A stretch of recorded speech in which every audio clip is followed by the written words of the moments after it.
जय हिंद दोस्तों। आशा करते हैं कि आप सभी खुश होंगे और अपने परिवार का ख्याल रख रहे होंगे। आरसी स्टोरी के आज के एपिसोड में मैं लेकर के आया हूं एक कहानी जिसका नाम है खुशी की राज। हर इंसान अपने जीवन में चाहता है कि वो खुश रहे, धनवान रहे, उसे किसी चीज़ की कभी कोई कमी ना हो, हंसता खेलता उसका जीवन बीते।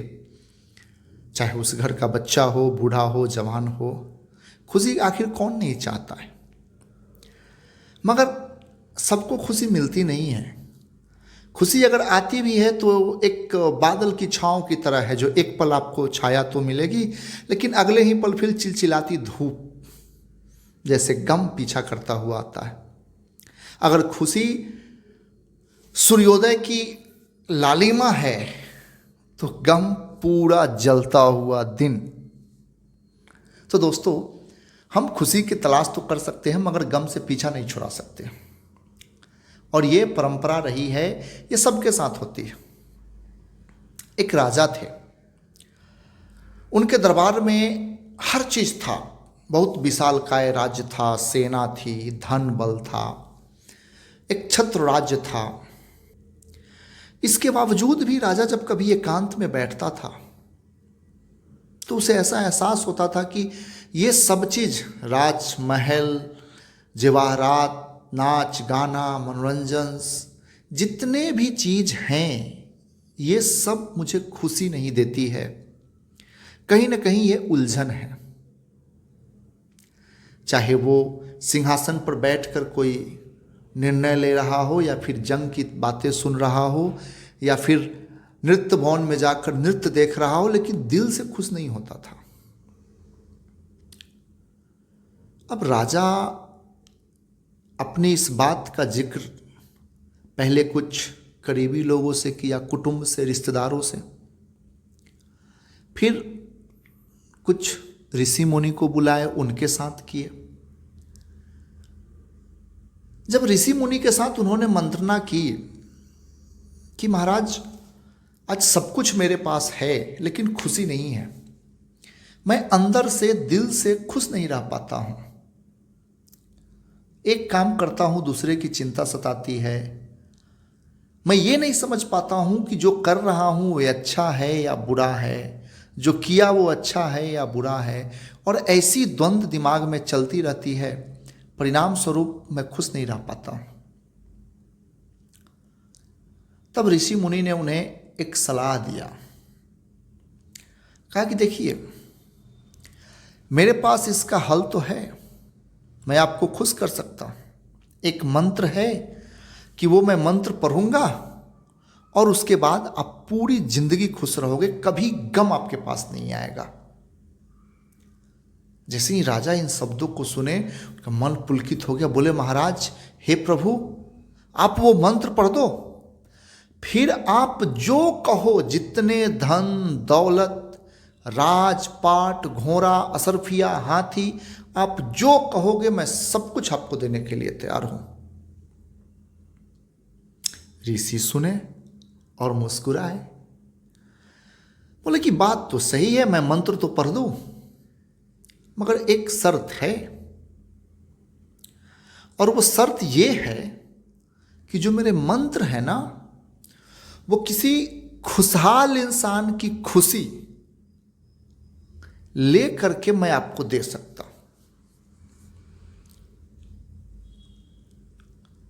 तो राजा बोले, ये कौन बड़ी बात है, मैं राजा हूं, मैं मंत्री को बोलता हूं, वो खुशहाल इंसान ढूंढ के लाएगा, आप उसकी खुशी मुझे दे दो। फिर ऋषि बोले, नहीं राजन, अगर कोई मंत्री उस खुशहाल इंसान को ढूंढ के लाएगा तो खुशी मंत्री को मिल जाएगी। ये खुशी उसी को मिल सकती है जो खुशहाल इंसान ढूंढ के लाएगा। अब राजा हो गए भौचक कि अब तक तो आसान लग रही थी, अब थोड़ी मुश्किल सी लग रही है। फिर राजा ने आस नहीं छोड़ा और बोले कि ठीक। इसके लिए राजा ने एक प्लान बनाया और गुप्तचरों से कहा कि मैं गुप्त रूप से राज भ्रमण करना चाहता हूं, जिसकी सूचना किसी को ना मिले, यहां तक कि रानी को या विशेष मंत्री को भी नहीं बताया जाए। पहला। दूसरा, कोई गुप्तचर मेरा पीछा ना करे। यह बात राजा का सुनकर के गुप्तचर ने योजना बनाई और योजना के तहत रात्रि भोजन के बाद जब सभी लोग विश्राम के लिए चले जाते हैं तो राजा चुपचाप भेष बदल करके और एक साधारण मनुष्य का लिबास पहन करके घर से निकल जाते हैं, राजमहल से पीछे के दरवाजे से, और भ्रमण करने लगते हैं। जैसा ऋषि का आज्ञा था कि किसी खुशहाल इंसान को ढूंढने के लिए आपको 2-3 काम करने होंगे। सबसे पहला कि अकेला निकलेंगे। दूसरा, आप राज्य के किसी भी संसाधन का उपयोग नहीं करेंगे ताकि राज्य के सारे जो भोग विलास की वस्तुएं हैं इसमें गम है और आपको तो खुशी चाहिए, तो इसलिए इसका उपयोग नहीं करना है। गुरुवर के बताए रास्ते पर राजन निकल पड़े। रात भर चलते रहे, चलते रहे, चलते रहे, चलते रहे। पहले नगर में, फिर नगर से गांव की ओर प्रस्थान किए। रास्ते में उन्होंने जो महसूस किया, नगर में तो पहले कई तरह के शोर शराबे थी, मोटर गाड़ी थी, कहीं कुछ चीखने की आवाज़, कहीं किसी के चिल्लाने की आवाज़। रास्ते में कोई भूख से रो रहा है, कोई छटपटा रहा है। ये सारा दृश्य देखते हुए राजा आगे बढ़ रहा था। कोई शमशान घाट में किसी मुर्दे को लेके जा रहा है, कोई जला रहा है, किसी के घर में बच्चे होने की किलकारी गूंज रही है, किसी के घर में शादी विवाह का बाजा बज रहा है, कहीं मंगल गान हो रहा है, कहीं विलाप हो रहा है। इन सारी चीज़ों को राजा सुनता हुआ, महसूस करता हुआ आगे बढ़ता गया, बढ़ता गया। बढ़ते बढ़ते सुबह हो गई। तब तक वो अपने राजमहल से काफ़ी दूर जा चुके थे और ऋषि के बताए अनुसार राजा के शरीर पर साधारण वस्त्र थे। परिस्थिति थी कि राजा एक ऐसे गांव में पहुंचे जहां पर अधिकतर किसान, मजदूर और गरीब लोग ही थे। राजा की तो सुबह सुबह अच्छे नाश्ते करने की आदत थी। अच्छे अच्छे फल पकवान आते थे, वो भोजन करते थे। अब सुबह का तकरीबन 8 से 10 बज चुका था। राजा एक गांव से गुजर रहे थे जहां पर खलिहान था और किसान कुछ हल जोत रहा था। उसमें से देखा कि एक किसान बहुत खुश मग्न अंदाज में कजरी गा रहा है और अपने बैलों को ललकारता हुआ, दुलारता हुआ, कड़ी धूप, चिलचिलाती धूप और हल की कदनी पकड़े हुए आगे बढ़ रहा है, खेत को जोत रहा है। राजा के मन में विचार हुआ, इतनी धूप में ये हल जोत रहा है, नंगे पैर चल रहा है और फिर भी इसके बदन पूरे पसीने से भीगे हुए हैं, अंग पे ठीक से वस्त्र नहीं है, इसके बावजूद भी इतना खुश है और गाना गा रहा है। शायद दुनिया का यही सबसे खुशहाल इंसान है। जब राजा को यह बात एहसास हुआ तो उसके करीब गया। करीब से देखा तो एक फटी पुरानी धोती लपटे हुए अंग में, अंग वस्त्र के नाम पे जो सो गमछा हम कहते हैं, अंग पोछा, जिसको बोलचाल की भाषा में अंगौछा कहते हैं, शुद्ध उसका नाम होता है अंग पोछा। कांधे पे एक अंग पोछा और बैल भी दुबले पतले कमजोर से, और ये मस्ती में गाना गाता हुआ हल जोत रहा है। थोड़े देर में हल जुत गई। खेत जुतने के बाद उसने बैल को हल से निकाला, हल को कांधे पे लिया और एक कांधे पे कुदाल रखा और फिर गाना गाता हुआ हल को, बैल को हाँकता हुआ घर की तरफ चल दिया। राजा उसके पीछे पीछे चल दिए। जब वो उसके पीछे पीछे आए तो देखा कि किसान की जो औरत थी उसके भी शरीर पे फटे पुराने वस्त्र थे, उसके 2-3 बच्चे थे, उनके भी शरीर पे फटे पुराने वस्त्र थे। जैसे ही किसान अपने दरवाजे पे पहुंचता है, उसके बच्चे दौड़ करके आते हैं, कोई हल लेता है, कोई कुदाल लेता है, उसके हाथ पकड़ते हैं, एक दूसरे को दुलार करते हैं, उसे ले जाता है। कुएं के पास एक मटका रखा होता है, उस मटके में थोड़ा पानी होता है, किसान अपने हाथ पैर धोता है, उस फटे पुराने अंग पोछे से पोंछता है और घर के दहलीज पर आकर बैठ जाता है। फूस की घर थी, टूटी हुई छोटे मोटे लकड़ियों से बना हुआ, और चूंकि राजा उसके साथ पीछे पीछे आया हुआ था तो किसान उन्हें भी आमंत्रित करता है कि हे प्रभु, आप खेत से मेरे पीछे पीछे आए हैं, क्या वजह है, क्यों है, ये तो नहीं जानते, पहले आइए आप विश्राम कर लीजिए। विश्राम के नाम पर जो राजमहल में राजा कुर्सियों पर बैठते थे, यहाँ किसान के पास एक फटी हुई छोटी सी चटाई की टुकड़ी मिलती है। राजा भी बैठ जाते हैं, किसान भी बैठ जाता है, बच्चे भी अगल बगल से बैठे होते हैं और आपस में बच्चे खेल रहे होते हैं, ये हुआ ये हुआ, और सब जोर जोर से हंसते हैं छोटी छोटी बातों पर। राजा अंदर ही अंदर अब खुश हो रहा था कि ये समझदार, ये खुशहाल किसान है, इसे मैं ले करके जाऊंगा। थोड़ी देर में देखते हैं कि राजा के मन में ये विचार चल रही, तब तक राजा देखते हैं कि इनके भी सामने एक थाली रख दी जाती है। थाली में सूखी हुई रोटी, प्याज का टुकड़ा, थोड़ा नमक।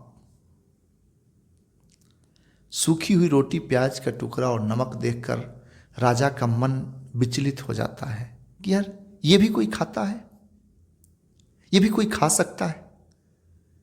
फिर उन्होंने देखा कि किसान बड़े मजे से खा रहा है, उसके बच्चे भी मजे से खा रहे हैं, और चूंकि देखते देखते वक्त लगभग दोपहर का हो चुका था, राजा को भी जोरों की भूख लगी थी, वो भी मना नहीं कर सके और सूखी रोटी नमक के साथ बोर करके खाए।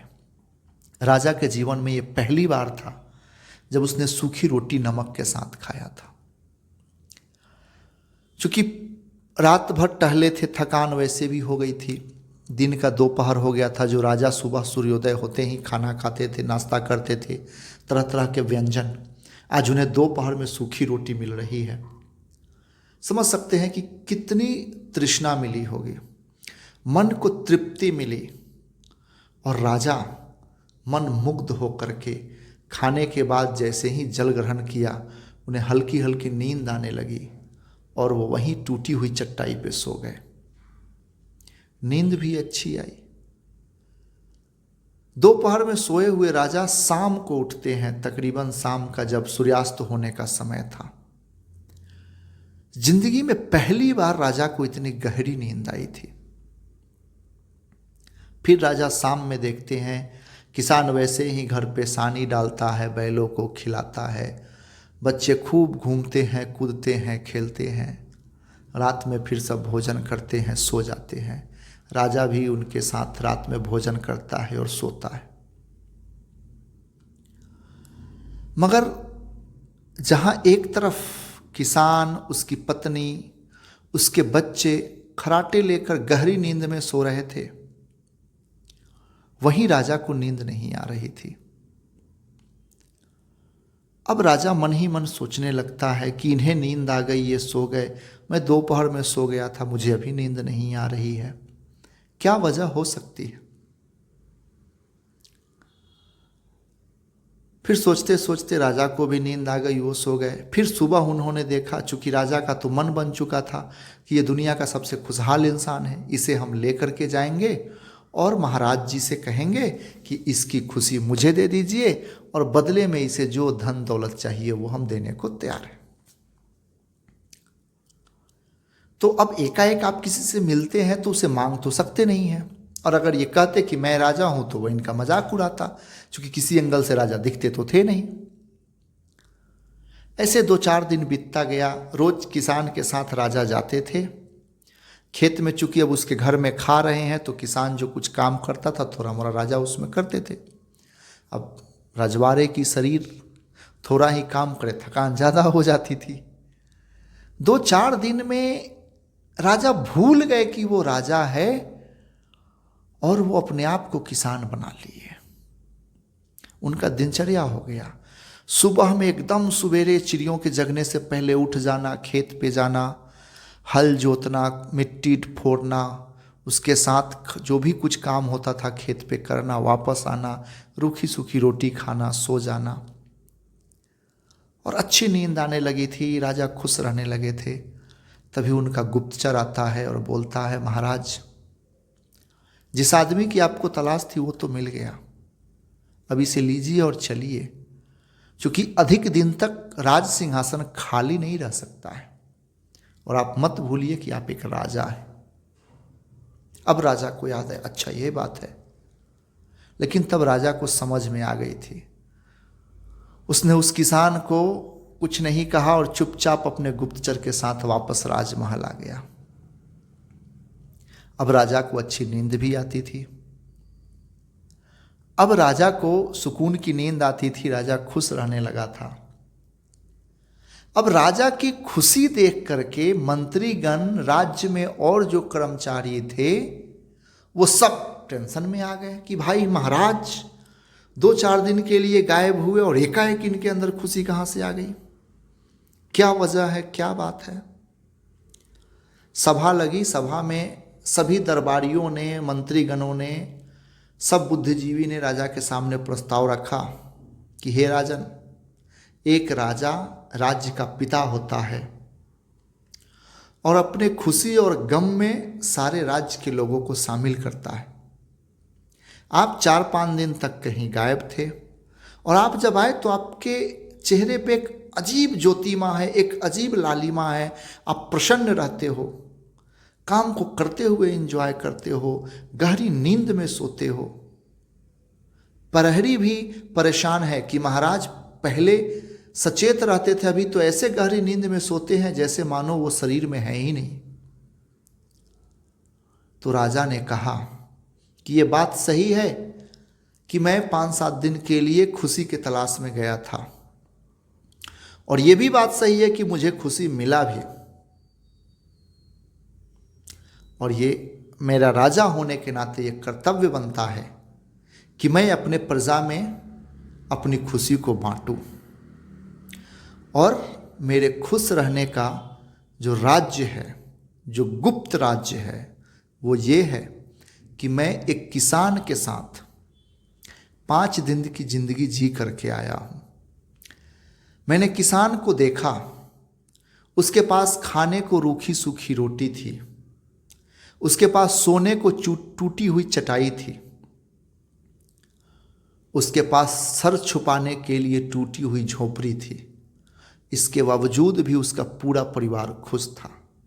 वो इसलिए खुश था कि वो मेहनत करता था, तो जो भी भोजन ग्रहण करता था उसे अच्छी नींद आती थी और संपूर्ण परिवार एक साथ एक ही टूटी हुई चटाई पे सोता था और खुशहाल था।